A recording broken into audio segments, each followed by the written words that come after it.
ተስፋ መቁረጥ ውስጥ ነኝ። ደብሮኛል። ሁሉም ነገር እየሰለቸኝ ነው።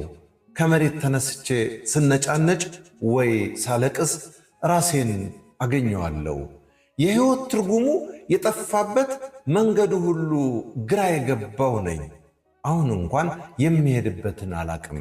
ቤቴ ሊበላይ ሲነሳ ወዳደረሰኝ ልደርስ ታክሲ ውስጥ ዘልዬ ገባው።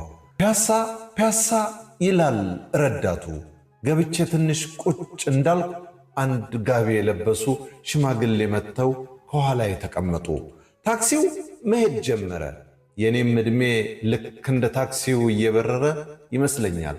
ወጣት ሆኖ ከጓደኛ ማነስ፣ ሥራ ማጣት፣ መቸገር፣ ሞራል ማነስ፣ ጭንቀትና ተስፋ መቁረጥን ተሸክሞ የሚሮጥ ያረጀ መኪና የሆንኩ ይመስለኛል። በቃ ይደክመኛል። ሃሎ ልጄ፣ ሃሎ አሉ የቅድሙ ሽማግሌ። ልጄ ቅድም ተቋርጦብኝ ነው እና ምንም ብትሆኚ እግዚአብሔር ይወድሻል። እሺ እግዚአብሔር ያለው አንሶ አያንስም። አዎ ዛሬ ጎልሏል። አዎ ዛሬ ደክሞሻል። ምናልባት ተስፋ ቆርጠሽ ይሆናል፣ ግን እግዚአብሔር አለ። ቢከፋሽም ቢቸግርሽም እግዚአብሔር አለ። ዛሬሽን አይተሽ አትበሳጪ። ነገሽን የሚያውቅ እግዚአብሔርን ተስፋ አድርጊው።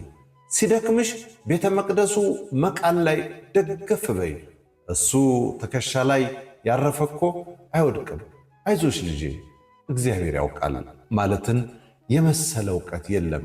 በይ ደህና ሁኚ ልጄ ብለው ዝም አሉ። ፒያሳ እስክንደርስ ቸኩዬ ነበር።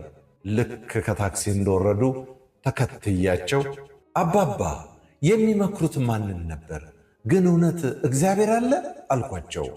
አይ ልጄ ግን አሁን አንተ አለህ ብለው ጠየቁኝ። ወዲያው አዎ አልኳቸው።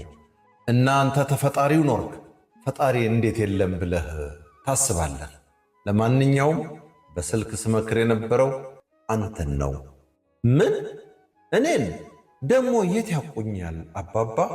ኧረ ካለ ዛሬም አላየውህ፣ ግን ሁሌ ሰንበት ወደ ቤተ ክርስቲያን ስመጣ መኪና ውስጥ ስልክ አወራለሁ። ስልክ የማወራው ግን ተደውሎልኝ ወይም ደውዬ አይደለም። ስልኬም አትሰራም። እንደው ግን እኔ በማወራው ቃል አንድ ሰው ከተመለሰ ብዬ ነው። ብዙ ወጣት ተስፋ ቆርጧል።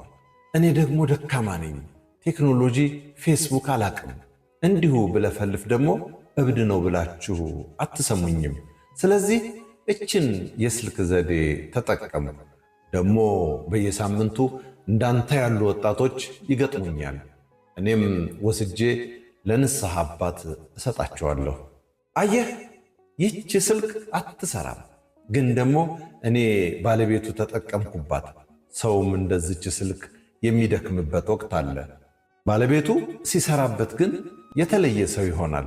አሁንስ አንተ ከማይወድቀው ትከሻ ላይ መደገፍ አትፈልግም አሉኝ አባባ ፈገግ ብለው። ድንቅ እያለኝ እፈልጋለሁ አልኳቸው። የሆነ ነገር ቅልል ሲለኝ ተሰማኝ። የኔ ቤተሰቦች አትጨነቁ፣ እግዚአብሔር ያውቃል። ራዲዮ ጸዓዳ እንዳዘጋጀው በለጠ ሸቴ ዘሀገረ ኢትዮጵያ እንዳቀረበው